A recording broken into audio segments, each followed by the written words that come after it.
Hello student, myself is Miss Swati भरतराव Pawar. मी तुम्हाला biology हा subject शिकवणार आहे. फर्स्ट लेक्चर तुमचं बायोलॉजी सब्जेक्ट झालेलं होतं. ते लेक्चर जडके मॅडमने घेतलं होतं. त्या लेक्चरमध्ये तुम्हाला सिलेबस इंट्रोडक्शन आणि या कॉलेजविषयी जी काही इन्फॉर्मेशन होती ती मॅडमने तुम्हाला सांगितलेली आहे. तर सर्वप्रथम मी 11वीमध्ये आलेल्या सर्व विद्यार्थ्यांचं सद्गुरू गाडगे महाराज या कॉलेजमध्ये सर्वांचं स्वागत करते. आणि माझा जो सब्जेक्ट आहे तो बायोलॉजी आहे. बायोलॉजीमध्ये जे बॉटनीशी रिलेटेड जे टॉपिक आहे ते मी घेणार आहे आणि झुलॉजीशी जे रिलेटेड टॉपिक आहेत ते मॅडम घेणार आहेत. तर आज आपण पहिल्यांदा बघणार आहोत की कोणकोणते टॉपिक आपल्या सिलेबसमध्ये इंट्रोड्यूस केलेले आहेत. Introduction of the topic. तर त्यामध्ये सुरुवातीला बघा मॅडमने तुम्हाला थोडीशी टॉपिकची ओळख करूनच दिलेली आहे, पण पुन्हा मी काही टॉपिकची नावं सांगते. तर त्यामध्ये पहिला जो टॉपिक आहे त्या पहिल्या टॉपिकचं नाव आहे लिव्हिंग वर्ल्ड. सेकंड जो टॉपिक आहे त्या सेकंड टॉपिकचं नाव आहे सिस्टमॅटिक्स ऑफ ए लिव्हिंग ऑर्गॅनिझम. त्यानंतर जो थर्ड जो टॉपिक आहे त्या थर्ड टॉपिकचं नाव आहे किंगडम प्लांटी. नेक्स्ट 6 नंबरचा टॉपिक तुमच्या बुकमध्ये असेल त्या टॉपिकचं नाव आहे बायोमॉलिक्युल्स. त्यानंतर 7 नंबरचा जो टॉपिक आहे त्या टॉपिकचं नाव आहे सेल डिव्हिजन. नेक्स्ट जो टॉपिक आहे 8 नंबरचा जो टॉपिक आहे त्या टॉपिकचं नाव आहे plant tissue and anatomy. 9th नंबरचा जो टॉपिक आहे त्या टॉपिकचं नाव आहे morphology of A flowering plants. ह्या सगळ्या टॉपिकमधला हा टॉपिक थोडासा मोठा टॉपिक आहे, लार्जेस्ट टॉपिक आहे. त्यानंतरचा जो टॉपिक आहे तो फोटोसिंथेसिस आणि रेस्पिरेशन. फोटोसिंथेसिस आणि रेस्पिरेशन हे चॅप्टर मागच्या वर्षीच तुमच्या 11th स्टँडर्डमध्ये इंट्रोड्यूस केलेले आहेत. त्याआधी हे जे टॉपिक होते ते 12th टॉपिक त्यांच्या सिलेबसमध्ये इन्क्लूड केले होते. तर सर्वांना टॉपिकची नावं सर्वांना समजलेली आहेत. आता मी त्याचं थोडंसं मार्क डिस्ट्रीब्युशन सांगते की लिव्हिंग वर्ल्ड जो आहे तो कंपल्सरी 2 मार्काला आहे. ऑप्शन्स आहेत त्याला 3 मार्क आहेत. त्यानंतर सिस्टमॅटिक्स ऑफ ए लिव्हिंग ऑर्गॅनिझम हा टॉपिक जो कंपल्सरी मार्क आहे त्याला 3 मार्क आहेत आणि ऑप्शन्स आहेत आहेत त्याला 4 मार्क. नेक्स्ट जो किंगडम प्लांटी हा टॉपिक आहे त्याला कंपल्सरी मार्क 5 आहे. ऑप्शन्स आहेत 7 मार्क. त्यानंतरचा जो टॉपिक आहे बायोमॉलिक्युल्स हा जो टॉपिक आहे तो 4 मार्कासाठी कंपल्सरी असणार आहे. ऑप्शन्स आहेत 5 मार्कासाठी हा टॉपिक आहे. सेल डिव्हिजन हा टॉपिक कंपल्सरी 4 मार्क आणि ऑप्शन्स आहेत 6 मार्कासाठी आहे. प्लांट टिश्यू अँड ॲनाटॉमी हा सुद्धा टॉपिक 4 मार्क हे तुमच्या कंपल्सरी असणार आहे आणि 6 मार्क हे तुम्हाला ऑप्शन सहित असणार आहे. नेक्स्ट जो लॉंगेस्ट टॉपिक आहे त्या टॉपिकचं नाव आहे मॉर्फॉलॉजी ऑफ फ्लॉवरिंग प्लांट. हा जो टॉपिक आहे तो कंपल्सरी तुम्हाला त्या टॉपिकसाठी 7 मार्क आहेत आणि ऑप्शन सहित 10 मार्कासाठी हा टॉपिक तुम्हाला असेल. नेक्स्ट जो टॉपिक आहे तो फोटोसिंथेसिस कंपल्सरी त्याला मार्क आहेत 5 आणि ऑप्शन सहित आहेत 7. आणि लास्ट जो टॉपिक आहे तो रेस्पिरेशन अँड एनर्जी ट्रान्सफर हा जो टॉपिक आहे हा तुम्हाला कंपल्सरी 5 मार्क आणि ऑप्शन सहित 7 मार्क. आता सगळ्यात पहिल्यांदा तुम्हाला काही लेक्चरला ग्रुपची पण ओळख करून दिली आहे. PCMB किंवा PCM यामध्ये कोणकोणते तुम्हाला सब्जेक्ट इन्व्हॉल्व असणार आहेत. पहिला म्हणजे फिजिक्स, त्यानंतर केमिस्ट्री, मॅथमॅटिक्स आणि बायोलॉजी. आणि ज्यांचा A ग्रुप असेल त्यांना PCM किंवा PCME असेल, याला बायोलॉजीच्या ऐवजी इलेक्ट्रॉनिक्स असेल. तर बायोलॉजी हा सब्जेक्ट तुम्हाला कशासाठी युजफुल आहे की पुढं तुम्ही जर मेडिकल साईडला जाणार असाल, जर तुम्ही नीट एक्झाम देणार असाल तर त्यासाठी हा सब्जेक्ट अतिशय महत्त्वाचा आहे. नीटची इन्फॉर्मेशनसुद्धा तुमची पहिल्या लेक्चरला मॅडमनी तुम्हाला त्याबद्दलची माहिती सांगितलेली आहे. त्यामध्ये किती मार्काचा तुम्हाला क्वेश्चन आहेत, मार्क डिस्ट्रीब्युशन कसं असणार आहे, ह्या सर्वांची ओळख तुम्हाला मॅडमनी करून दिलेली आहे. तर आता आपण ह्यानंतर बघणार आहोत की हे जे टॉपिक आहे ह्या टॉपिकमध्ये कोणकोणते कंटेंट आपण शिकणार आहोत. तर पहिला जो टॉपिक आहे त्या पहिल्या टॉपिकचं नाव आहे लिव्हिंग वर्ल्ड. ह्या टॉपिकमध्ये सुरुवातीला आपण जे बेसिक प्रिन्सिपल्स आहेत लाईफचे त्या बेसिक प्रिन्सिपलची ओळख करून घेणार आहोत. त्यानंतर आपल्याला ह्याच टॉपिकमध्ये काही झूलॉजिकल पार्क, बायोडायव्हर्सिटिकल पार्क, हर्बॅरियम आणि की ह्याबद्दलची जी माहिती असेल ती ह्या टॉपिकमध्ये आपल्याला स्टडी करायची आहे. नेक्स्ट जो टॉपिक आहे तो सिस्टमॅटिक्स ऑफ लिव्हिंग ऑर्गॅनिझम. ह्यामध्ये सुरुवातीला what is systematics, what is classification, what is taxonomy आणि त्यानंतर नेक्स्ट जे असणार आहे त्यामध्ये तुम्हाला वेगवेगळ्या प्रकारचे नॉमेनक्लेचरचे टाईप असतील. For example vernacular nomenclature, binomial nomenclature आणि ह्याच टॉपिकमध्ये सगळ्यात महत्त्वाची म्हणजे तुम्हाला किंगडम सिस्टीम शिकायची आहे. 5 किंगडम सिस्टीम, कोणते किंगडम त्यामध्ये इन्व्हॉल्व केलेले असतात, त्या प्रत्येक किंगडमचे कॅरेक्टर, त्या किंगडममध्ये इन्व्हॉल्व होणारा प्रत्येक ऑर्गॅनिझम ह्या टॉपिकमध्ये आपल्याला शिकायचा आहे.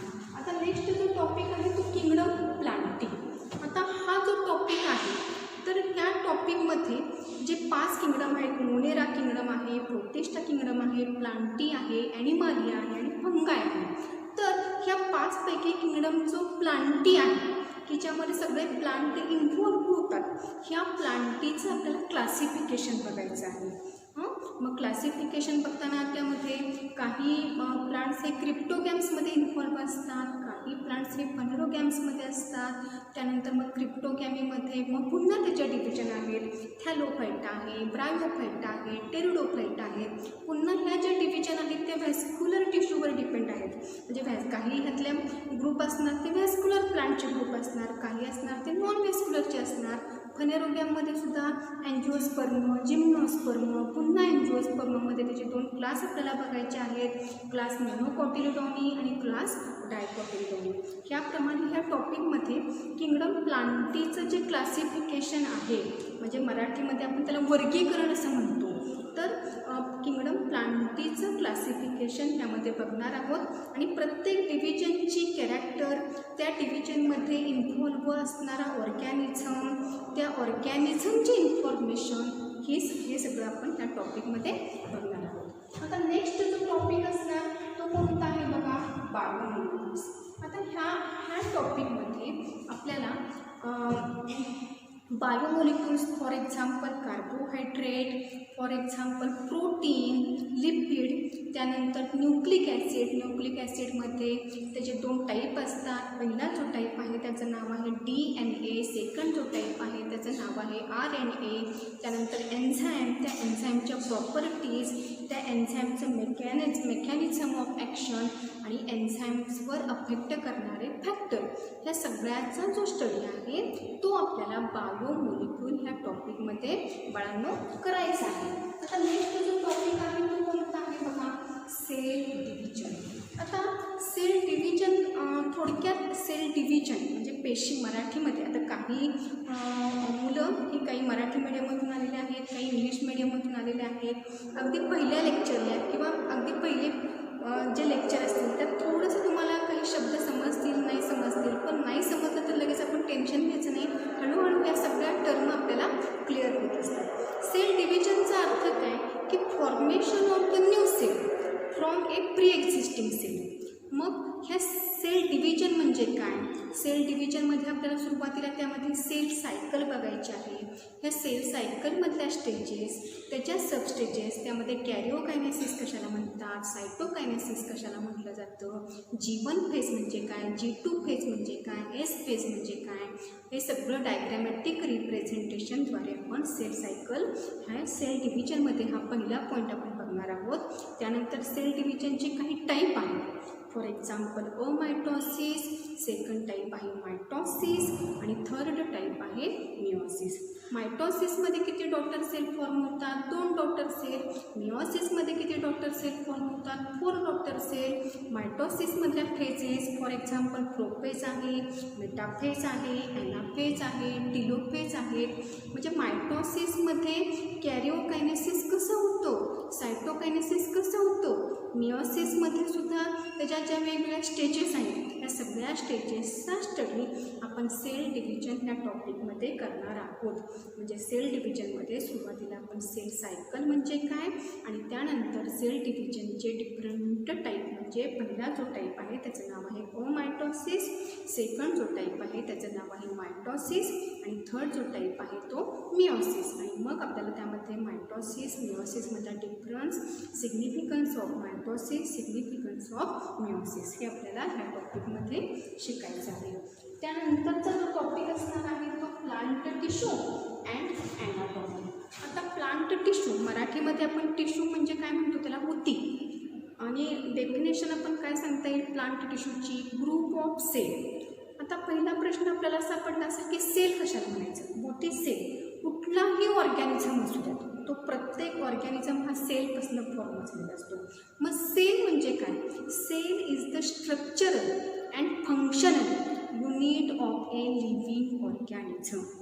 डेफिनेशन काय सांगता येईल सांगा सेलची? Cell is a structural and functional unit of a living organism. आता काही ऑर्गॅनिझम हे युनिसेल्युलर असतात, काही ऑर्गॅनिझम हे मल्टीसेल्युलर असतात.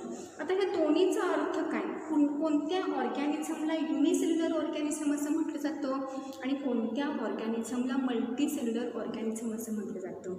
की जे ऑर्गॅनिझम फक्त एका सेलने फॉर्म झालेले आहेत अशा ऑर्गॅनिझमला युनिसेल्युलर ऑर्गॅनिझम असं म्हणतात आणि काही ऑर्गॅनिझम हे डिफरंट काइंड ऑफ सेलने फॉर्म झालेले आहेत अशा ऑर्गॅनिझमला मल्टीसेल्युलर ऑर्गॅनिझम असं म्हटलं जातं. युनिसेल्युलर फॉर एक्झाम्पल आहे अमिबा आहे, पॅरामॅशियम आहे, युग्लिन आहे. आणि मल्टीसेल्युलरचं बेस्ट एक्झाम्पल म्हणजे जे काही प्लांट्स असतात they are also involve in A multicellular. For example hibiscus आहे किंवा सनफ्लॉवर आहे. आलं लक्षात? त्यानंतर प्लांट टिश्यू आणि ॲनाटॉमी. मग ह्या टॉपिकमध्ये सुरुवातीला आपल्याला प्लांट टिश्यूची डेफिनेशन आणि प्लांट टिश्यूचं क्लासिफिकेशन बघायचं आहे. What is the definition of a plant tissue? Group of cells which are similar in origin, structure and perform the similar function. म्हणजे पेशींचा जो ग्रुप असतो त्या पेशींचा जो ग्रुप आहे त्या ग्रुपलाच थोडक्यात काय म्हटलं जातं सांगा? टिश्यू. आणि मराठीमध्ये आपण त्याला काय म्हणतो? ऊती. मग ह्या टॉपिकमध्ये आपल्याला ह्या टॉपिकमध्ये प्लांट टिश्यूचं क्लासिफिकेशन बघायचं आहे. प्लांट टिश्यूचं क्लासिफिकेशन बघताना सुरुवातीला त्यामध्ये मेरिस्टेमॅटिक टिश्यू, परमनंट टिश्यू, मग मेरिस्टेमॅटिक टिश्यूचे पुन्हा टाईप बघायचे आहेत, परमनंट टिश्यूचे टाईप बघायचे आहेत. परमनंट टिश्यूमध्ये simple permanent tissue, complex permanent tissue, सिम्पलमध्ये पॅरेंटकायमा, कोलेनकायमा, स्क्लेरेनकायमा आणि कॉम्प्लेक्स टिश्यूमध्ये झायलेम आणि phloem. Plant tissue, meristematic tissue आणि परमनंट टिश्यू साधारणपणे हे वर्ड तुम्हाला 8th स्टँडर्ड, 9th स्टँडर्ड आणि 10th स्टँडर्डपर्यंत थोडेफार हे वर्ड तुम्हाला झालेले आहेत. थोडीफार तुम्हाला ह्याची कल्पना असेल की प्लांट टिश्यू कशाला म्हणायचं आणि त्याचे सबटाईप कोणते. आता नेक्स्ट जो टॉपिक आहे तो म्हणजे कोणता आहे सांगा? Morphology of A flowering plant body. हा टॉपिक सगळ्या टॉपिकमध्ये हा लॉंगेस्ट टॉपिक आहे. आता ह्या टॉपिकमध्ये सुरुवातीला आपल्याला अँजिओस्पर्म म्हणजे काय, अँजिओस्पर्मचे टाईप बघायचे आहे.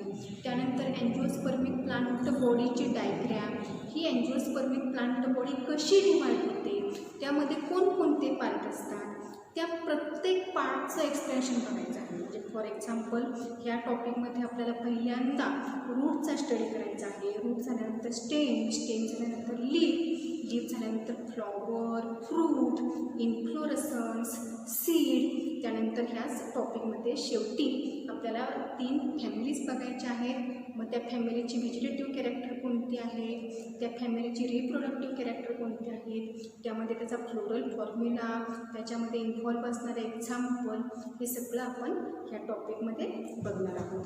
नेक्स्ट जो टॉपिक आहे तो म्हणजे कोणता आहे सांगा? फोटोसिंथेसिस. ह्या वर्डबद्दल आहे. फोटोसिंथेसिस आपल्याला आपण कशाला म्हणतो आणि ही प्रोसेस फक्त कोणत्या ऑर्गॅनिझममध्ये प्रेझेंट असते. Photosynthesis take place only in a green plant. आणि ग्रीन प्लांटच फोटोसिंथेसिसमध्ये टेक पार्ट का करू शकतात, तर ह्या ग्रीन प्लांटमध्ये जे स्पेशल सेल ऑर्गनेल प्रेझेंट आहे त्या स्पेशल सेल ऑर्गनेलचं नाव आहे क्लोरोप्लास्ट. आणि क्लोरोप्लास्ट काय कन्सिस्ट करतात, chlorophyll pigment. Due to the presence of this chlorophyll pigment green plant utilize CO2 and water in presence of the sunlight and chlorophyll pigment, and then there is the formation of the glucose, water and liberation of the oxygen. म्हणजे मराठीमध्ये आपण photosynthesis म्हणजे त्याला काय म्हणतो, प्रकाश संश्लेषण. वनस्पती आपण म्हणतो स्वतःचं अन्न स्वतः तयार करतात. कोणत्या प्रोसेसद्वारे, त्या प्रोसेसचं नाव काय आहे सांगा, प्रकाश संश्लेषण. म्हणजेच त्याला काय म्हणायचं, फोटोसिंथेसिस. आणि ह्या फोटोसिंथेसिसचा रिझल्ट काय असणार, त्यापासून काय तयार होणार, ग्लुकोज. ग्लुकोजचा फॉर्म्युला आपल्याला सर्वांना माहीत आहे, C6H12O6. त्यानंतर ह्या फोटोसिंथेसिस प्रोसेसमध्ये कार्बन डायऑक्साईड युटिलाइज करतात ग्रीन प्लांट आणि रिलीज कोणता गॅस करतात, आणि ऑक्सिजन. आणि हा जो ऑक्सिजन आहे तो आपल्याला कोणत्या प्रोसेससाठी नेसेसरी आहे, तर त्या प्रोसेसचं नाव आहे रेस्पिरेशन. मग ह्या टॉपिकमध्ये फोटोसिंथेसिसमध्ये सुरुवातीला आपल्याला फोटोसिंथेसिस म्हणजे काय, ती ॲनाबॉलिक प्रोसेस आहे का, ती कॅटाबॉलिक प्रोसेस आहे का, फोटोसिंथेसिस प्रोसेस ही कोणत्या सेल ऑर्गनेलमध्ये टेक प्लेस होते, त्या सेल ऑर्गनेलचं नाव म्हणजे क्लोरोप्लास्ट.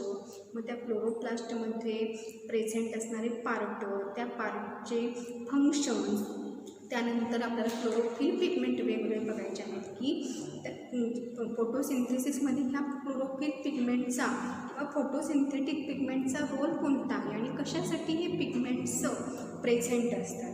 आणि नेक्स्ट ह्या टॉपिकमध्ये आपल्याला बघायचं आहे मेकॅनिझम ऑफ द फोटोसिंथेसिस. त्यामध्ये सुरुवातीला आपण लाईट रिॲक्शन बघणार आहोत, मग डार्क रिॲक्शन बघणार आहोत. लाईट रिॲक्शनमध्ये फोटोफॉस्फोरायलेशन म्हणजे काय, सायक्लिक फोटोफॉस्फोरायलेशन म्हणजे काय, नॉन सायक्लिक फोटोफॉस्फोरायलेशन म्हणजे काय, त्यानंतर C3 पाथवे म्हणजे काय, C4 पाथवे म्हणजे काय, आणि काम पाथवे म्हणजे काय. आणि लास्ट या टॉपिकमध्ये आपल्याला बघायचं आहे त्याचा सिग्निफिकन्स ऑफ द फोटोसिंथेसिस. सुरुवातीला ही नावं थोडीशी तुम्हाला डिफिकल्ट वाटतील, पण जसं आपण सिलेबसला स्टार्ट करू, रोज आपली जशी जशी रिव्हिजन होत जाईल त्याप्रमाणे हे शब्द तुम्हाला सगळे समजतात आणि तुम्हाला लक्षात राहतात या टर्म नक्की काय आहेत त्या. तर नेक्स्ट म्हणजे लास्ट जो टॉपिक आहे तो कोणता आहे सांगा, रेस्पिरेशन अँड एनर्जी ट्रान्सफर. आता इथं एनर्जी ट्रान्सफर असा शब्दाचा उल्लेख इथं का केलेला आहे, कारण रेस्पिरेशन या प्रोसेसमध्ये जे फोटोसिंथेसिसमध्ये कॉम्प्लेक्स फूड तयार झालेलं आहे त्याचं ब्रेकिंग होतं सिम्पल इनऑर्गॅनिक सबस्टन्सेसमध्ये म्हणजे CO2 मध्ये आणि वॉटरमध्ये. ग्लुकोजचं ब्रेकिंग होणार कशामध्ये, CO2 आणि वॉटर. आणि त्याचबरोबर सगळ्यात महत्त्वाचा जो रेस्पिरेशनचा रोल आहे तो म्हणजे रेस्पिरेशनमध्ये lot of energy is released.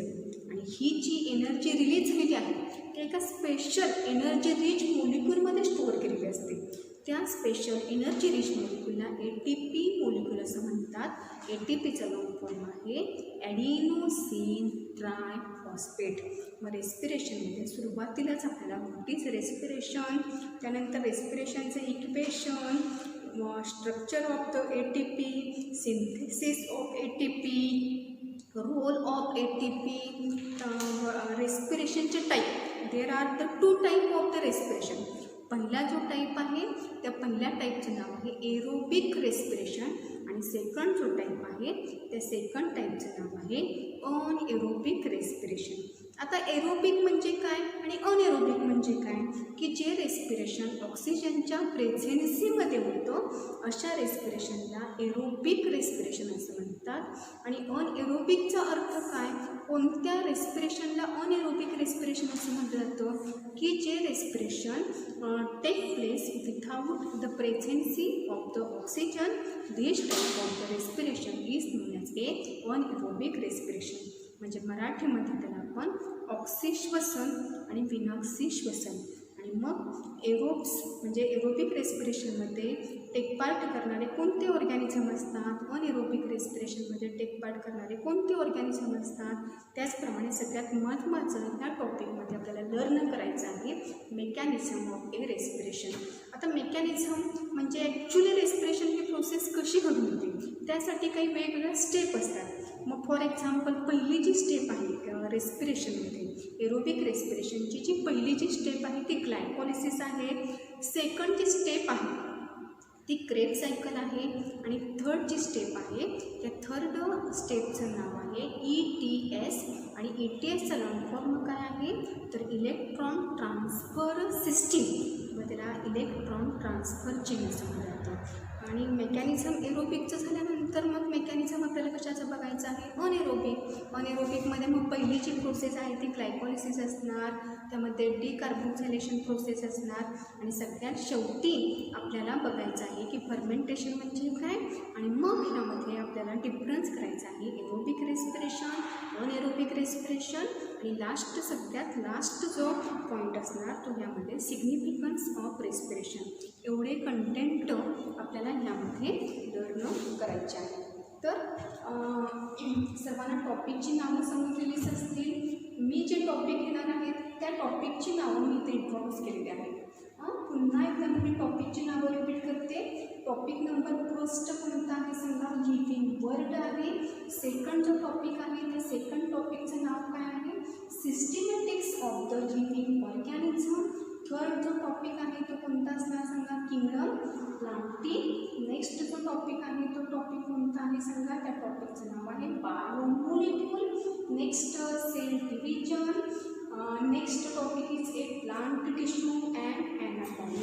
तर तुम्हाला ॲनाटॉमी म्हणजे काय हे सांगायचं राहून गेलं. ॲनाटॉमीचा अर्थ काय की बायोलॉजीमध्ये वेगवेगळ्या ब्रांचेस प्रेझेंट असतात. आता कोणकोणत्या ब्रांचेस असतात सगळ्यात अगदी तुम्हाला जर समजा बायोलॉजी म्हणजे काय तर it is the branch of the science which deals with the study of a plant and animal. This branch is known as A biology. बघा मी पुन्हा एकदा डेफिनेशन रिपीट करते. What is the meaning of the biology. Biology it is the branch of science which deals with study of plants and animals. This branch is known as a biology. आणि मग ह्या बायोलॉजीच्या पुन्हा दोन main सब branches आहेत. पहिली जी branch आहे त्या ब्रांचचं नाव आहे बॉटनी आणि सेकंड जी ब्रांच आहे त्या सेकंड ब्रांचचं नाव आहे झूलॉजी. आता बॉटनी म्हणजे काय आणि झूलॉजी म्हणजे काय तर पहिल्या सेंटेन्समध्ये कॉमन आहे botany it is the branch of biology which deals with study of plants की ज्या ब्रांचमध्ये फक्त प्लांटचा स्टडी केला जातो अशा ब्रांचला बॉटनी असं म्हटलं जातं. आणि दुसरी जी ब्रांच आहे ती कोणती आहे सांगा झूलॉजी. झूलॉजीचा अर्थ काय it is the branch of biology which deals with study of animal. मग सिम्पल आहे की ज्या ब्रांचमध्ये प्लांटचा स्टडी केला जातो त्या ब्रांचला बॉटनी असं म्हटलं जातं आणि ज्या ब्रांचमध्ये ॲनिमलचा स्टडी केला जातो त्या ब्रांचला झूलॉजी असं म्हटलं जातं. Okay. Then the next branch is a cytology. आता सायटॉलॉजी कशाला म्हणतात. What is the definition of a cytology. Cytology it is also the branch of biology which deals with the number of cell. आणि मगाशी सांगितल्याप्रमाणे cell कशाला म्हणायचं cell is the structural and functional unit of a living organism. Cell is a structural and functional unit of a living organism. आणि ज्या ब्रांचमध्ये सेलचा study केला जातो अशा ब्रांचला काय म्हणायचं सायटॉलॉजी. नेक्स्ट जी ब्रांच आहे त्या ब्रांचला हिस्टॉलॉजी असं म्हणतात. आता हे काही आपल्याला सिलेबसमध्ये कुठं नाही आहे